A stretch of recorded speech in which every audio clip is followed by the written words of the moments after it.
पहलगाम हमले के बाद आतंकियों और उनके सरपरस्तों के खिलाफ शुरू हुई कार्रवाई के बीच आज दिल्ली में एक बहुत बड़ी बैठक होने जा रही है। आज पीएम मोदी से रक्षा मंत्री राजनाथ सिंह मिलने वाले हैं और इस बैठक पर सभी की निगाहें हैं क्योंकि पहलगाम हमले के बाद से पूरा देश गुस्से में उबल रहा है। आतंकियों को पालने पोसने वाले और हिंदुस्तान के खिलाफ साजिश रचने वाले पाकिस्तान पर कड़ी कार्रवाई की लगातार मांग हो रही है। खुद पीएम मोदी भी ये कह चुके हैं कि ना तो हमला करने वाले आतंकी बचेंगे और ना ही उन्हें पालने पोसने वाले बचेंगे। पहलगाम के पीड़ितों को न्याय जरूर मिलेगा। ऐसे में आज रक्षा मंत्री के साथ पीएम मोदी की ये जो मुलाकात है वो बहुत ज्यादा महत्वपूर्ण होने वाली है।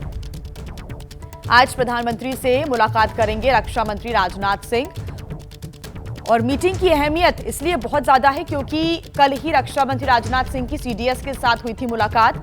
सीडीएस अनिल चौहान ने रक्षा मंत्री राजनाथ सिंह से उनके आवास पर मुलाकात की और माना जा रहा है कि इस बैठक में कई अहम मसलों पर चर्चा हुई है। करीब आधे घंटे तक चली इस बैठक में आतंकियों के खिलाफ एक्शन पर बात हुई है। पाकिस्तान के खिलाफ रणनीति और सेना की तैयारियों पर हुई है चर्चा और आज रक्षा मंत्री राजनाथ सिंह प्रधानमंत्री नरेंद्र मोदी से मुलाकात करने जा रहे हैं।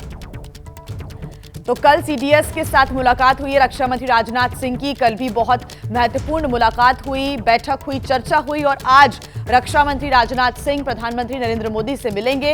अहम मीटिंग इसलिए भी क्योंकि जो पहलगाम आतंकी हमला हुआ उसके बाद से लगातार भारत कई रणनीति बना रहा है और प्रधानमंत्री ने खुद ये स्पष्ट कर दिया था कि ना तो आतंकवादी बचेंगे और ना उन्हें पालने पोसने वाले बचेंगे। तो ऐसे में आगे क्या कदम भारत उठाता है उसके लिए ये बैठकें बेहद महत्वपूर्ण। तो भारत आगे अब क्या करने वाला है, कब करने वाला है, ये सोच सोचकर ही पाकिस्तान के प्राण सूख रहे हैं क्योंकि उरी हमले के बाद भारत ने पाकिस्तान में जमीन से स्ट्राइक की थी, पुलवामा के बाद आसमान से स्ट्राइक की थी। लोग अनुमान ये लगा रहे हैं कि तीसरी स्ट्राइक समंदर से होगी, लेकिन हम ऐसे किसी अनुमान में नहीं पड़ेंगे। हम सिर्फ तीनों सेनाओं का एक ट्रेलर आपको दिखाएंगे। ये पाकिस्तान को सोचने दें कि भारत इनमें से किस रास्ते उसे मिट्टी में मिलाने वाला है।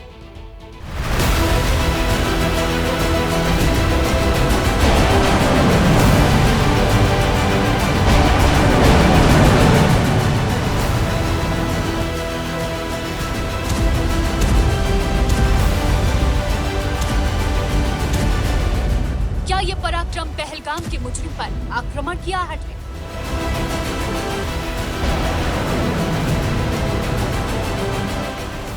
धधकती आग के साथ लक्ष्य पर अचूक निशाना लगाती इन मिसाइलों का रुख दुश्मन की ओर मुड़ा तो शायद बिलबिलाने लायक जमीन भी नहीं बचेगी। अरब सागर में भारतीय नौसेना की तैयारियों की ये सबसे नई तस्वीर है। समंदर में स्वदेशी विध्वंसक आईएनएस सूरत अपनी दस्तक का एहसास लगातार करा रहा है। पहले सफल मिसाइल परीक्षण हुआ और अब एंटी शिप ब्रह्मोस और एंटी सरफेस क्रूज मिसाइलों ने अपनी ताकत दिखाकर दुश्मन खेमे में खलबली मचा दी है।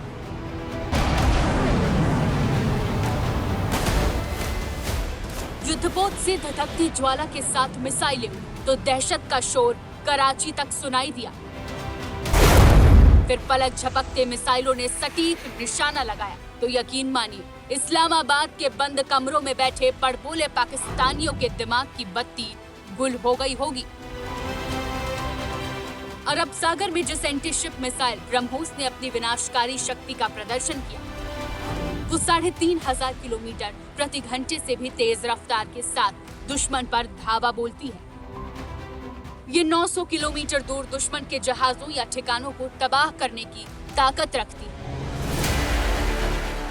यही वजह है कि पाकिस्तान के पसीने छूट रहे होंगे क्योंकि इंडियन नेवी बार बार दो टूक कह रही है युद्ध के लिए है तैयार हम कभी भी कहीं भी और कैसे भी। पहलगाम आतंकी हमले के बाद अरब सागर में आईएनएस सूरत से सफल मिसाइल टेस्ट हो चुका है। इसी समंदर में स्वदेशी युद्धपोत आईएनएस विक्रांत अपने शक्तिशाली दल बल के साथ मौजूद है। ऐसे में सवाल ये कि अरब सागर में नेवी का ये दमखम क्या संभावित युद्ध की आहट है? आर्मी, नेवी और एयरफोर्स में वो तीनों एकदम अपना बेस छोड़कर बाहर एक्सरसाइज के लिए चले जाते हैं ताकि दुश्मन देश को पता चल जाए कि हमारी जो सेनाएं हैं वो फुल अलर्ट पे हैं। अगर कभी ये सिचुएशन एस्केलेट होती है, जहां पर वॉर का संकेत मिले या जो हमारा दुश्मन देश है कोई ऐसा प्रीएम्प्टिव स्ट्राइक करता है, तो हम तुरंत काउंटर एक्शन ले सकते हैं। हिंद सेना की तैयारी बड़ी है। ऐसे में सवाल है दुश्मन के लिए बेहद मुश्किल घड़ी। भारत के शूरवीर थल, जल, नभ हर जगह अपनी प्रतिघात की धार तेज करने में जुटे हैं। आपके सामने 3 तस्वीरें हैं। पहली तस्वीर नौसेना की, जो अरब सागर में लगातार एक्शन में है। दूसरी तस्वीर वायुसेना की, जिसने आक्रमण अभ्यास किया है। तीसरी तस्वीर थल सेना की, जिसने राजस्थान के रेगिस्तान में रसेल वाइपर नाम से बड़ा युद्धाभ्यास किया है। राजस्थान के रेगिस्तान में गरजते ये टैंक सीमा पार दुश्मन को दहला रहे हैं। तस्वीर राजस्थान के थार रेगिस्तान की, जहां पाकिस्तान की सरहद से बेहद करीब भारतीय सेना की सप्तशक्ति कमान ने बहुत बड़ा जंगी अभ्यास किया है। राजस्थान के रेगिस्तान में इस अभ्यास के जरिए दुश्मन के घर में घुसकर हमले की युद्ध नीति परखी गई।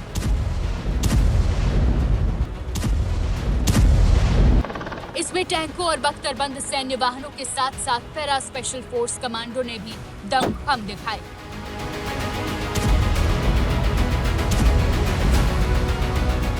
नौसेना और थल सेना की तैयारियों की झलक आपने देखी।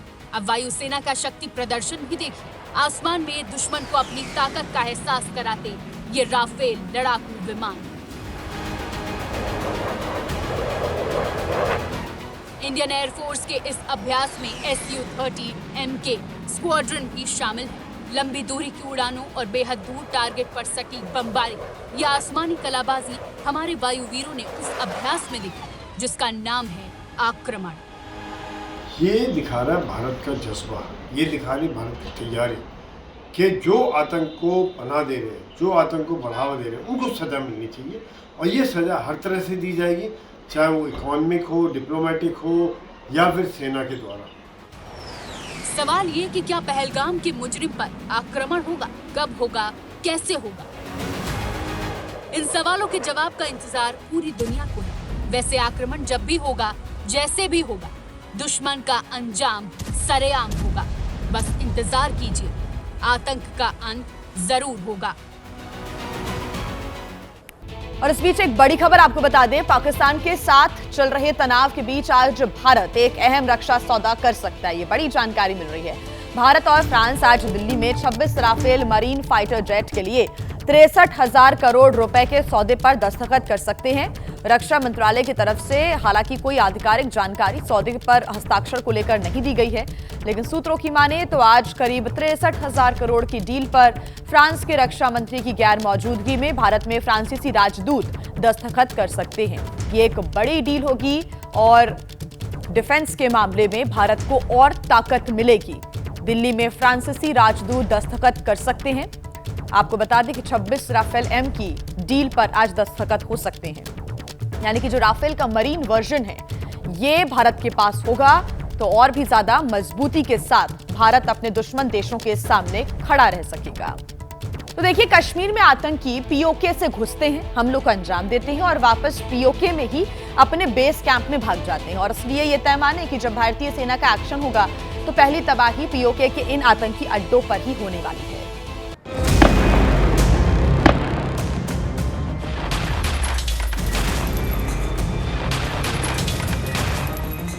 पीओके से कश्मीर में दाखिल होकर दहशत फैलाना और वापस सरहद पार अपने आतंकी कैंपों में चले जाना। जम्मू कश्मीर में पाकिस्तानी सेना और आईएसआई इसी पैटर्न पर 3.5 दशक से आतंकवाद फैलाती रही है। 22 अप्रैल को पहलगाम के पैसरन में भी ऐसा ही हुआ, क्योंकि पीओके से लेकर पाकिस्तान तक आतंकी संगठनों का टेरर मॉड्यूल एक्टिव है। एबीपी न्यूज को मिली एक्सक्लूसिव जानकारी के मुताबिक आतंकी संगठनों का नेटवर्क पीओके के मुजफ्फराबाद, बालाकोट, कोटली, गढ़ी हबीबुल्ला ही नहीं, पाकिस्तानी पंजाब प्रांत के लाहौर में मुरिदके और बहावलपुर तक फैला है।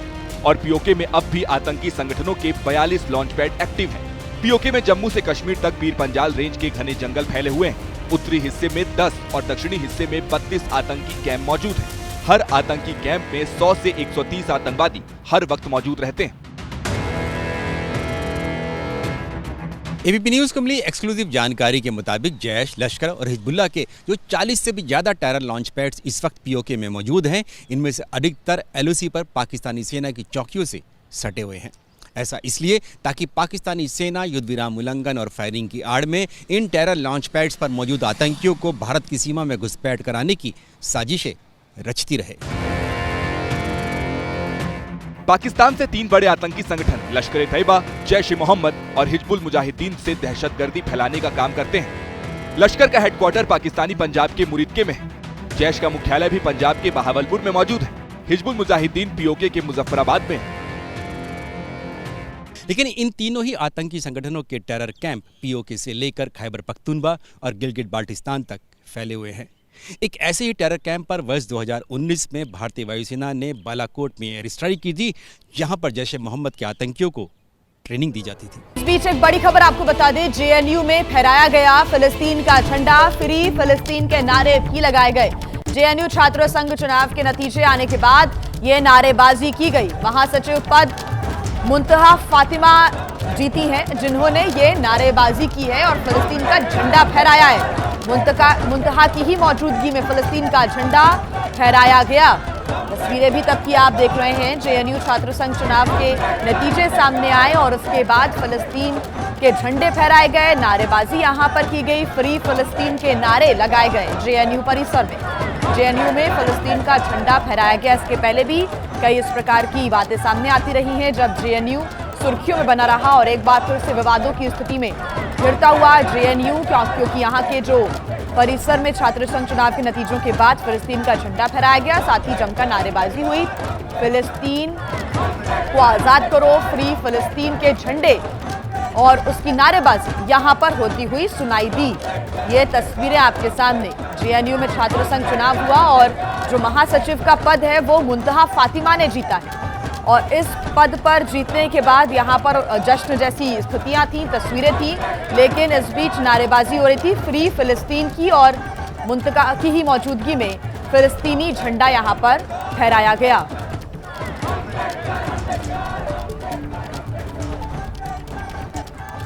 डीएसएफ से जुड़ी हुई है। आप अगर सवाल करें तो अभी कुछ देर पहले जो नारे लग रहे थे यहाँ पर फ्री फिलिस्तीन, आप फिलिस्तीन का झंडा भी लहरा रही थी, तो इसके पीछे का मैसेज क्या है? इसके पीछे का मैसेज सिर्फ एक ही है कि हम देख रहे हैं पिछले 1.5 साल से कैसे पैलेस्टाइन में एथनिक क्लेंजिंग और जेनोसाइड हो रहा है। जब बच्चे रबल्स के बीच में निकल रहे हैं, हॉस्पिटल्स भी नहीं छोड़े जा रहे, तो और छात्र संघ चुनाव से जुड़ी हुई एक और बड़ी खबर ये सामने आ रही है कि जेएनयू में छात्र संघ चुनाव में इस बार लेफ्ट गठबंधन ने अध्यक्ष पद समेत 3 पदों पर अपनी जीत हासिल की है, जबकि एबीवीपी ने 9 साल के बाद संयुक्त सचिव का पद जीता है। लेफ्ट गठबंधन ने जिन पदों पर जीत हासिल की है उसमें अध्यक्ष, उपाध्यक्ष और महासचिव का पद है। साथ ही नीतीश कुमार अध्यक्ष बने हैं, मनीषा उपाध्याय और मुंतहा फातिमा महासचिव चुनी गई हैं। उनकी जीत के बाद जश्न के दौरान ही फिलिस्तीन का झंडा फहराया गया था और नारेबाजी भी की गई थी।